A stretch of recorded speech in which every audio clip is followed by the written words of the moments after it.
Hey guys, Jessica here with Pin Drop Shop, and today I'm going to tell you all about the parts of a serger. Alright, so this is all about the parts of the machine and what they do. If you're interested in a video on how to thread your machine or other things having to do with the serger, those will be separate videos. This one's just a basic intro to what are all these things on this machine. Okay, so you'll see we have 4 spools of thread at the top. Mine does have a 5th spot because this is not only a serger, it's a cover stitch machine. So this is a combo machine 2-in-1. Okay, so starting from the top, you have a thread stand. This is where all your threads are going to come from back to front over it. Mine has an extra one in the back, just ignore that. Okay, so see that arrow on the top? That's how you know which way your thread stand is supposed to be oriented. It's supposed to point to you. It's not supposed to be twisted to the back. Okay, it points towards you. And this is also telescopic. You can put it down for storage, but then when you're ready to serge, you're going to bring it up. Okay, and then you have these spool pins, just like on your regular sewing machine for where your spools of thread go. They have these little cones that you put, actually they work better if you put them upside down like this. This is a trick I learned from a Juki Tech. You would think that they go like this, and even in the manual they show you like that, but they hold the cones better if you put them upside down. The cone just fits right on there and it stays more snug and it doesn't bounce around. Okay, so we've got our 4 things of serger thread there. Okay, and then you've got your guides back here that are going to correspond to each channel that goes through the tension discs. These 4 things are your tension discs. For most sergers, they're going to be marked with what is considered a normal range. Most sergers, they're going to all be set to 4. Yours might be different. It might be 3. It might be something else. But see how mine, it's all white except for between 3 and 5. So they're telling us that between 3 and 5 is normal. So in the middle of that would be 4. So that's normal. So, and then these little things here are where that is saying that's the number 4 by that. Okay. Then this here is your presser foot pressure dial. Okay, so I usually just leave this alone. I don't use it a whole lot, but it's at medium right now. So you can have high pressure or low pressure. If you have a thicker material like a canvas, you might want to set it to high pressure. And something more lightweight, you might want to do low pressure. Okay, then usually they'll have little pictures here to indicate what is what. So that's a picture of your upper looper. It even shows you, ignore this because this is the cover stitch, but in here, the regular overlock stitch, it's showing you in blue, that's what this upper looper creates in this stitch. It creates those things that go under the stitch. Same here, this is a picture of the lower looper. It shows you from the front of the stitch, all you're going to see is that part, and that's what creates, the lower looper creates that in the stitch. Same here, right needle, left needle. Again, ignore these for this. There's the right needle, what it does. There's the left needle, what it does in the stitch. It's really helpful to put different color threads in all of these and then run it through, and then you can really analyze this for yourself. Okay, over here we have down here, let's try to get this picture, your differential feed. Mine says diff on it, and it also has this picture. So your differential feed, what that is it controls your feed dogs.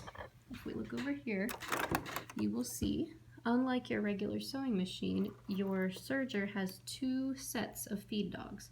Okay, that's these jaggy things that help pull your fabric through the machine like a conveyor belt. And they move in a circular motion like this to pull that fabric through. So these can work at the same speed, or they can work at different speeds. And that's what your differential feed controls. Why would you want to do this? Well, you know how when you sew on your regular machine, you sew a jersey knit and it looks all wavy and it doesn't look nice and flat how you want it? Well, on your serger, you can correct that with the differential feed. So you can turn that up to 2. Turn it all the way up and that's going to correct that. If you have a fabric that's not quite that stretchy, you just need a little bit of correction, turn it just to 1.5. If you're sewing with a regular woven fabric, you're going to leave it on N for neutral or normal. And then conversely, if you have a really thin, tightly woven fabric, maybe a voile or a lawn, and it is puckering right where the seam is, you're going to turn that down to 0.7. I don't use that very much, but I use the N for my normal cotton wovens, and I use the 2 a lot with sewing knits. So you're always going to want that on 2 for knits. Okay, and then just like on your regular machine, this is your stitch length. So this is how densely packed in your stitches are or how loose they are. So just like if you were doing a basting stitch on your regular machine, a nice big long stitch, you could turn it all the way up to 4. If you wanted super tight stitches that are not going to come out as easily, you can turn it down.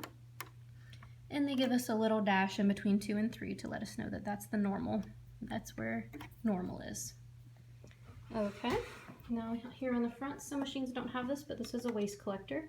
So when you serge your fabric through, it's going to cut it off, and then the scraps are going to fall in the little bin.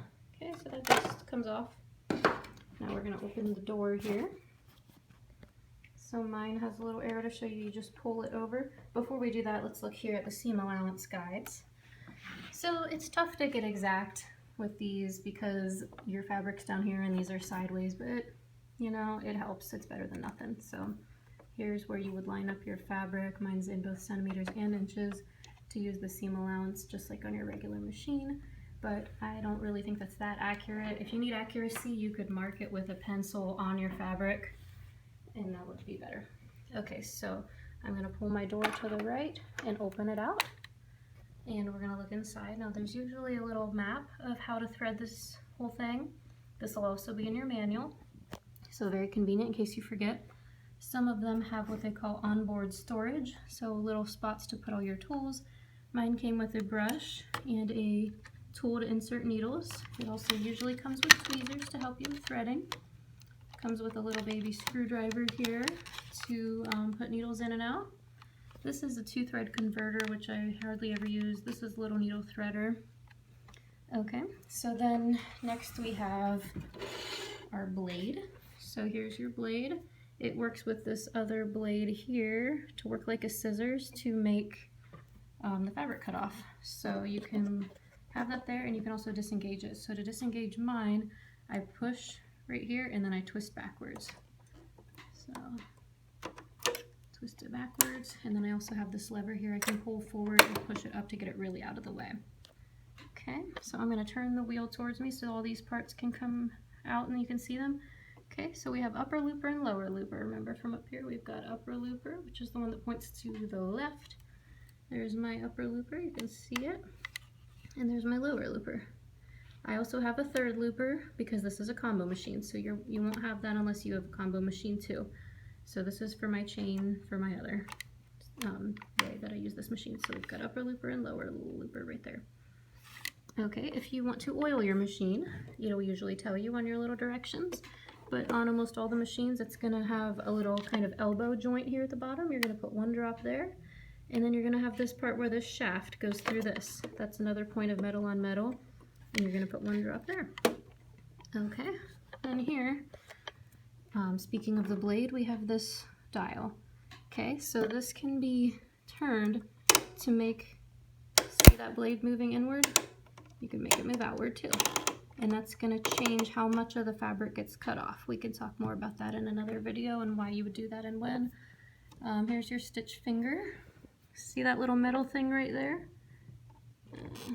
There's your stitch finger. If I flick this switch, see how it goes away? That's what makes your stitch flat. Your threads form around that and makes it flat. Okay, I'm going to turn the flywheel so the needles come up. And back here we have our presser, we have a thread cutter.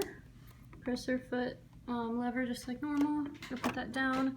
We have right needle and left needle. Right here's the little screws where you would take those in and out. And here's the presser foot. See these lines on the front?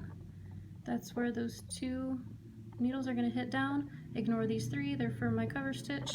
And then you don't have to lift from the back using the lever. You can also lift right here with your thumb. So that's all the basics of the serger. We can get into more about what they're all for, but now you know what everything is.